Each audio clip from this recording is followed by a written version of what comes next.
Енді қараңыздар, бізге мынау линия сызықтың болуы өте маңызды. Бұл жол сияқты бізде. Мысалы, бізде әріптер бар, қазақ тілінде мысалы да. Бір сөз жазсаңыз, кейбір әріптер астыға жолдың астына кетіп қалады. Мысалы, қандай сөз жазсақ, мысалы,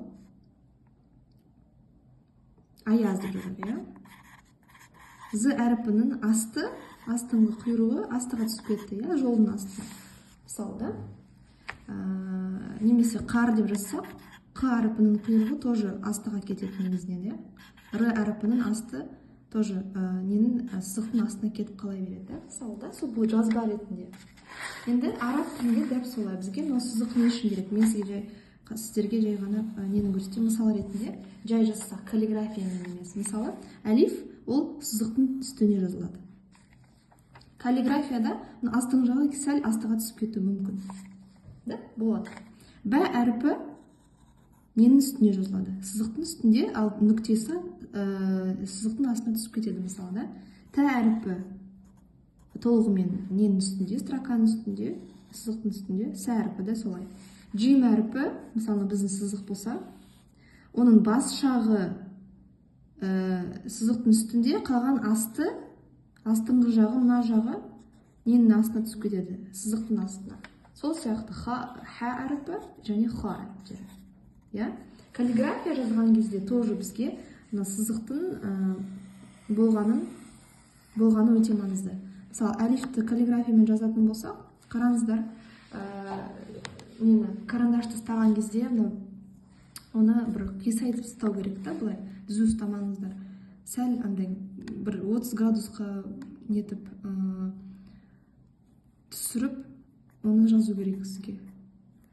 Мысалы, өзіңіз көру керексіз, ыңғайлы болғанда. Мысалы, әлифтің жартысы кішкене құйрығының сәл асты сызықтың астына түсіп кетеді. Болады сол жазған. Немесе үстіне қарай істей берсеңіз болады. Мысалы, былай. Осылай болады. Егер немен болса, жалғаумен әлиф болса, былай болады бізде. Сосын бә әріпі.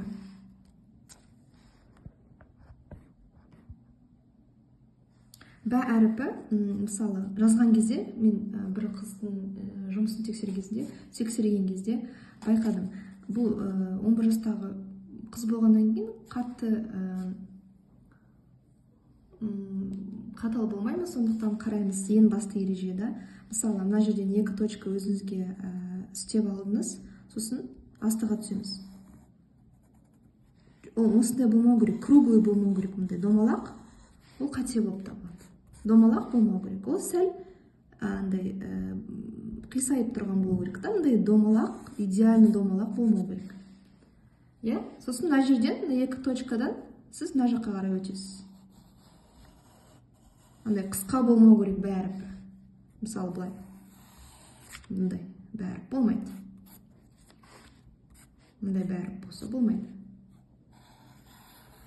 Мынау да болмайды. Мысалы, да, ол сәл ұзындау болу керек. Сосын құйрығын ішкірлеу жасау керек. Құйрығы тоже осындай круглый болып тұрмау керек, былай. Құйрығы круглый болып тұрмау керек. Бә әріпі болсын, тә әріпі болсын, сә әріпі болсын. Енді джим әріптеріне керек. Бізге бұл жерде не керек? Сызық, линия керек.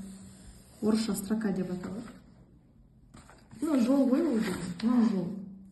Үстіне жазасыз ғой, сол сияқты араб әріптерін. Әлиф, бә, тә, сә деп кете бересіз ғой, мысалы да. Джим уже жартысы үстінде қалған астына деген сияқты.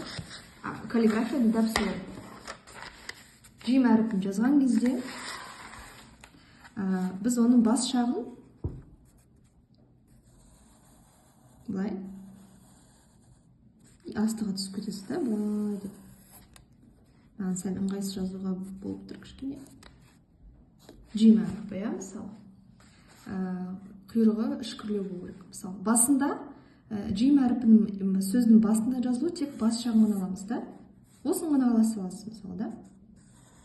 Былай и былай, мысалы да.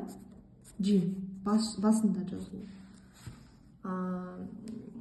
Сосын сөз жазған кезде тоже, мысалы, хадж деген сөз жазған кезде, былай кеттік.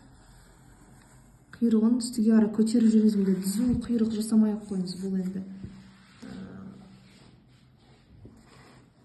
жазған кезде солай құйрығы бар деген мағынаны береді да. Ал егер сөз жазған кезде уже басқаша болады да, джим. Или хуб деген сөз жазады, да, махаббат. Осы тұрған жерден біз бәріпін алып кетеміз, да. Бәріпін сонда жазылуын несіне сүреміз, да. Бәріпін осылай жазып жібереміз. Міне, хуб деген сөз.